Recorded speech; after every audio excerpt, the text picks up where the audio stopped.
Most people in the real estate investing and wholesaling world are running Facebook ads the wrong way. And it's not just beginners. Agencies out there are burning your money with bad strategies. They set up one campaign, crank the budget, and then hope and pray that everything works out. They tweak the headline, maybe they change the image, and keep charging you. That's the old way. It's inefficient, it's emotional, and it always fails. However, if you do it right and you treat your ad account like a stock portfolio, you can get some of the cheapest, highest quality leads online.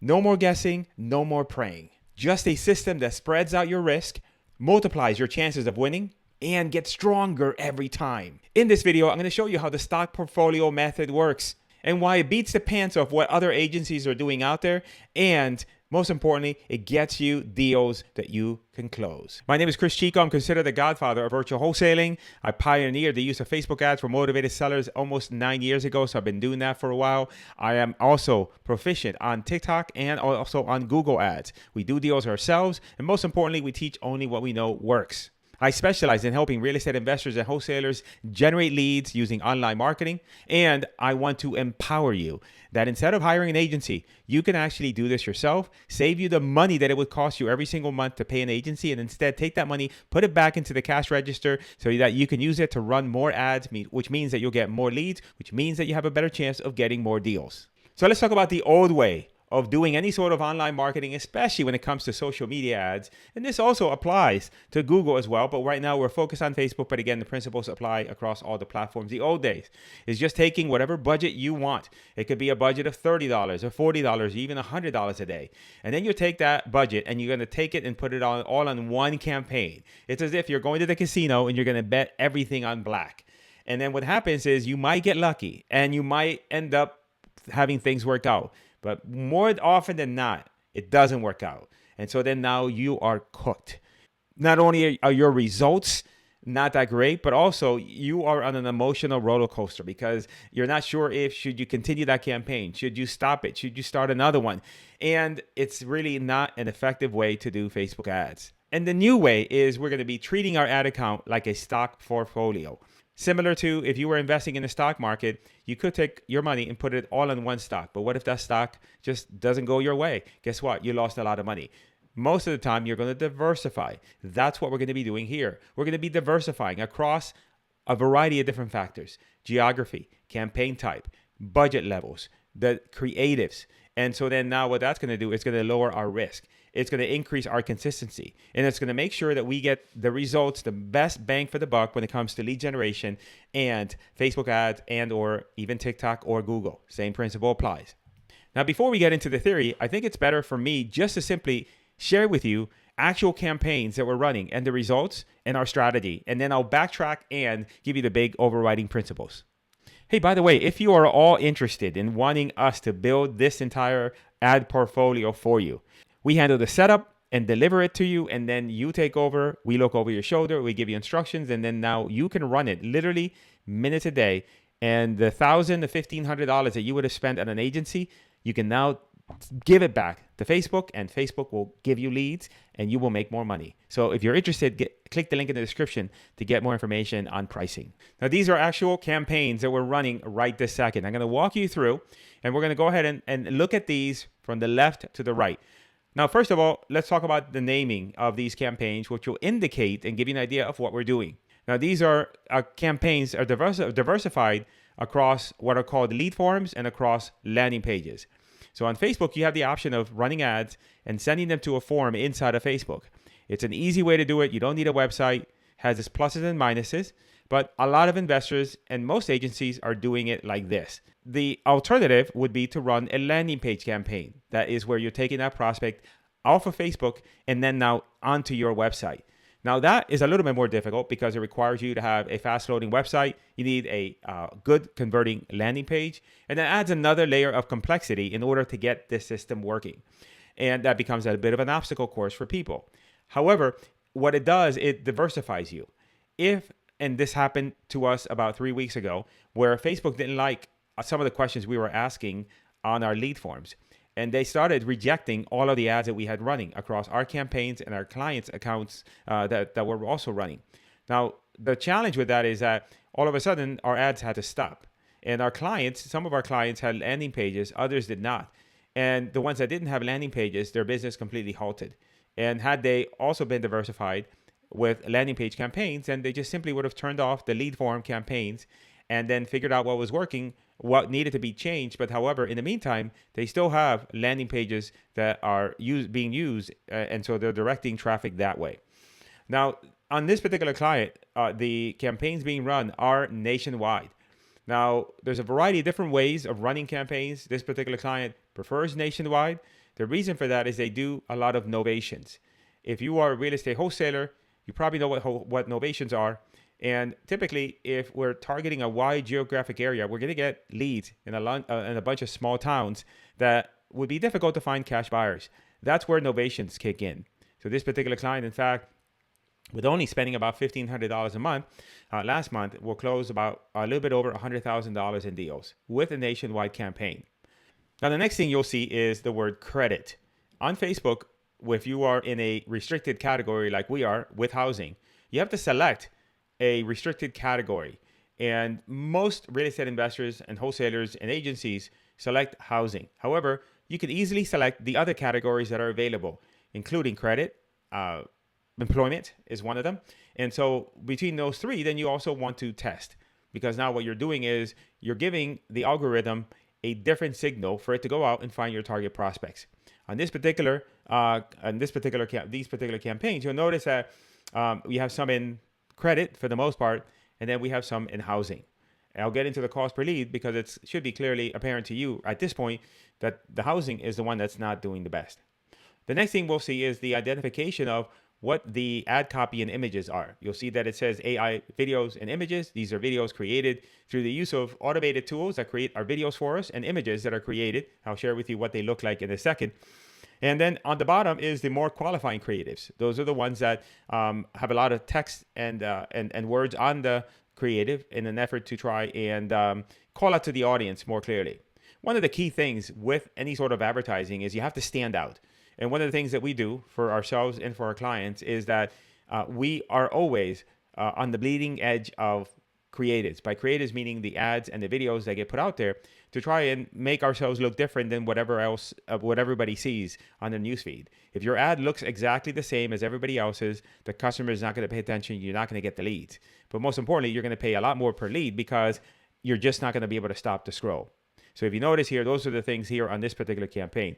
Now, to the continued on, you can see the results. Some of these campaigns are newer, some of them are older, but we see a couple things here. You can see here that there's two campaigns in the middle that have a cost per lead of $7.82 and $8.92. Now, those campaigns, the campaign number 2 and 3, are identically the same as campaign number 1, but yet campaign number 1 has a high cost per lead of $29. If I'm going to make a decision in terms of what to keep and what not to keep, I'm probably not going to keep the first one, because the first one, compared to the other ones, is not doing as well. That's always a more difficult decision to make when you only have one campaign running and you're trying to figure out what should you keep, what should you pause, and then restart again.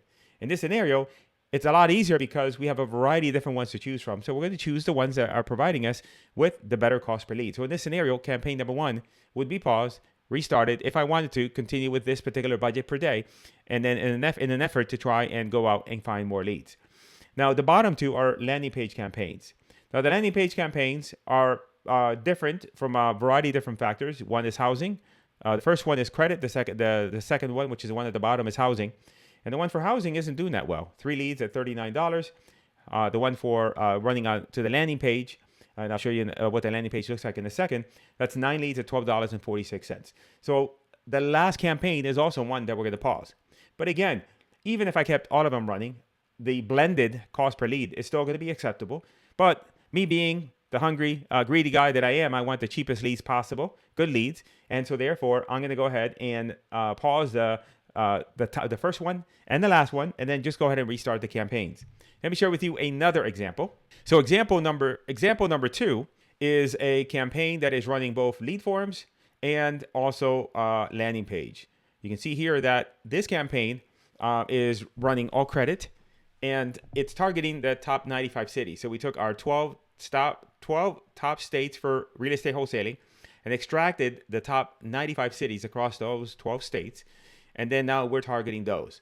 When we do it like this, then you'll get more deals that are wholesale deals. You still want to be able to do novation deals just to give you that extra methodology to be able to extract as much as you can from the leads.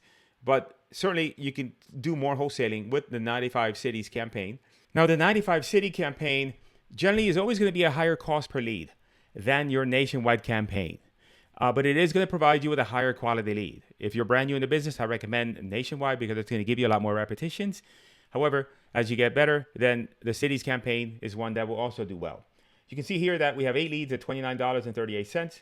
And then we have 2 leads at $13.80 and 1 lead at $27.82. Generally speaking, I would let these campaigns go because the cost per lead is still acceptable. And generally in the cities campaign, I'm okay with spending $25 to $30 per lead because those are generally going to be a better quality lead. Now, I do have some city campaigns that are running and getting leads at $20.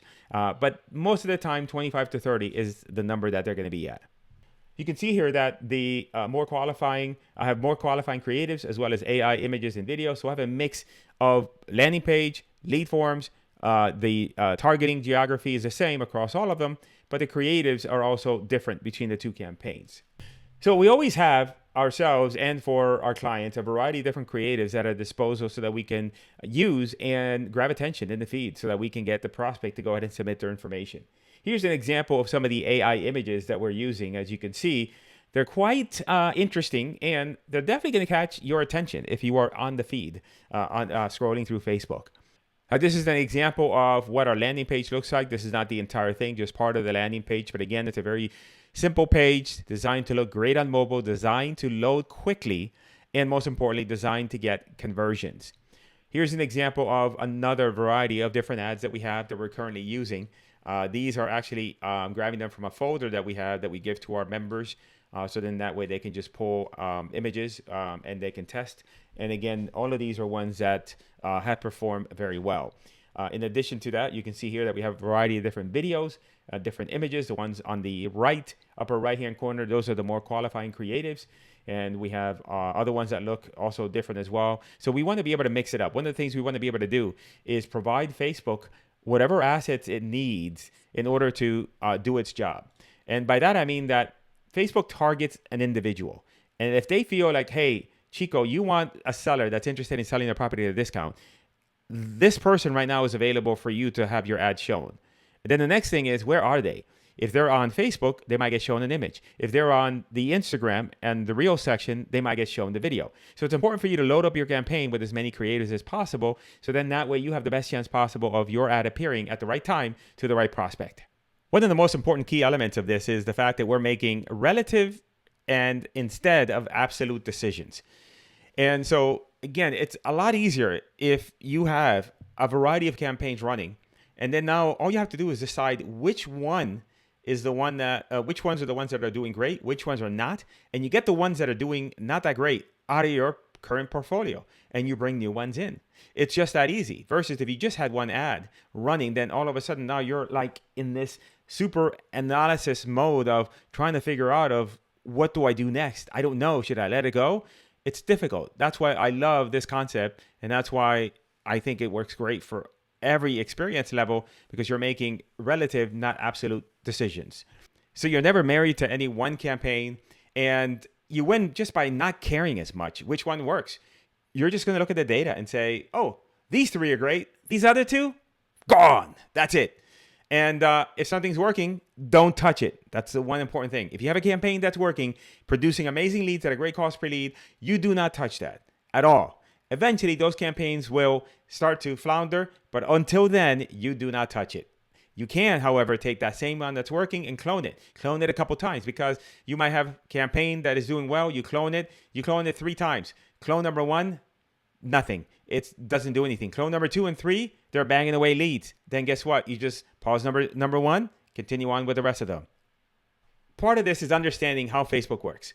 When you say to Facebook, hey, I'm going to launch you launch a nationwide campaign and now you're letting Facebook go out there and find your target prospects. The audience is millions of people. And so Facebook is not going to show your ad to millions of people. They're going to go ahead and make some decisions by looking at your ad copy, by looking at your creatives and understanding who your customer is. And they're going to start showing the ads to those individuals, a small segment, 300, 400, 500 people. Now, Facebook can make the wrong decision on that. They could start showing your ads to people that are not that great. And so that's what you need to consider, that this is like fishing. If you were fishing in a lake, you would simply, if you weren't catching any fish, what would you do? You would simply take your rod, bring it back in, and go and cast a line at another part of the lake. If you ever gone to a pier and watch people fish, many of them have 3 or 4 rods going at the same time. It's the same principle here. You're just going to go and create a bunch of these campaigns, and you're going to get a few of them that will grab, and then they're going to start producing leads. You let go of the other ones, you recast them by duplicating and restarting them, and then that's it. Once you have this whole system in place, settled and created, your work on a weekly basis is simply just watching the data, duplicating campaigns, pausing them, and maybe swapping out the images and the videos. And this is the reason why this crushes anyone out there that's just running one campaign, especially your agency. Because they're going to burn through your cash when the ads stop working. They're going to make emotional decisions with very limited data, because they only have one campaign to go on. And what you're doing here is you're staying nimble, and it's allowing you to be profitable, allowing you to make sure that you're getting the best ROI possible from the money that you're spending on ads. By the way, this is just one piece of the puzzle, because this is part of a bigger ecosystem that you can build to find motivated sellers. We do this nationwide. We do deals all across the country. And if you're interested in learning more about what that entire ecosystem is, there's a video that's going to pop up right now. Go ahead and check that video out, and that will dig even deeper into this methodology.